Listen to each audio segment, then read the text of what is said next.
Nagsisimula ng magningning ang iba't ibang mga pailaw sa iba't ibang panig ng bansa ngayong Kapaskuhan.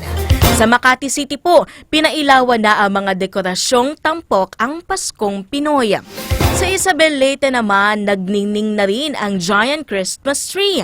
Habang sa Cavite State University, naging makulay ang kalangitan dahil sa Christmas lighting na sinabayan ng bonggang-bonggang fireworks display. At sa Calamba City, Laguna, nagmistulang wonderland ang munisipyo dahil sa mga Christmas decorations. Damang-dama na po talaga ang Pasko Light Mix. Newsline, Lunes hanggang Biyernes, alas 8:30 sa Light TV Radio. Newsline.